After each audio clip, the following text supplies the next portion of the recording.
Hello, so I just thought I'll show you a cool feature on my website, which is underneath wedding tips and wedding budgeting. So quite a lot of my clients end up asking me how much they should spend on certain things, and they just ask me for general advice, so I thought I'd put this page together, and this video is just to explain how to use the wedding budget calculator that's at the bottom, which I'll explain in a little bit. So once you're on this page, it's full of tips just on how to make some savings. So, if you save 20 quid a week for a year, it'll land you 1,040 quid, which is always good. And there's just loads and loads and loads of this stuff. So all we need to do is scroll right down to the bottom. Okay, and yeah, get wedding insurance. It's just, you need it. It's a good thing to have. So if we go down to the wedding budget calculator, there's lots of different places out there that tell you different amounts of money for different photographers or different vendors as the national average.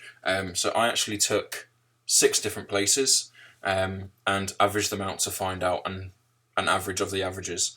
And I then came up with this calculator. So there's 2 columns here. So you've got a saving budget and a dream budget. Okay. So let's start with the saving budget. So let's say, for example, we can save £250 per month, okay? And your wedding day is 24 months away, so 2 years. In your savings, you've got 500 quid maybe.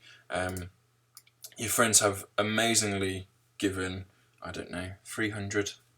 You're not taking out a loan, don't worry about that. And you've got some other funds of, let's say, 1,000. Okay?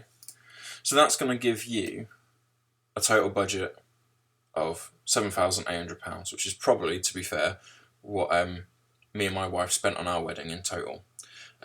So, according to the national average, your venue is going to cost this.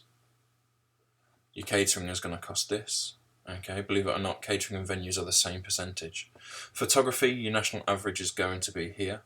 Okay, and we can see that all these different categories carry on. Now at the bottom, there is actually a little bit spare. Okay, and I call these priority vendors. Okay, so it's going to put aside some money. So for example, if photography was really important to you, inside your budget, you're going to have this extra amount that, for example, you could add on to photography.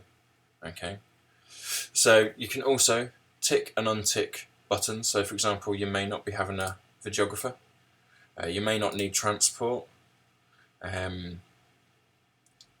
you may not need to do hair and makeup, and straight away that is bringing up your extra spend to nearly 1,200 quid, which again you can plough into your venue or your catering or whatever. Okay, so that's how the budget costs, your saving costs, come. Okay, now if we focused on dream budget, it's going to do exactly the same. However, what we need to put in, okay, is our dream budget. Now 27,000, believe it or not, is the national average, but that's like including millionaires and people I'll probably never see. So if we take it down to 17 grand, okay, and we say that our dream budget is, or how much we can save, is 450 quid per month, okay. In savings you got 7 grand, okay. Your family giving you 500, we'll take this out, let's not do any loans, and you've got some other funds, okay, of 100 quid. It's going to take you 21 months to get there, and that's what this all adds up. Okay, so your dream costs, again, you could put, according to national averages, 3 grand towards venue, 3 grand towards catering. Now obviously if your venue includes it, you don't have to worry about that. Photography there is nearly 2 grand, and again it goes on, and your surplus here.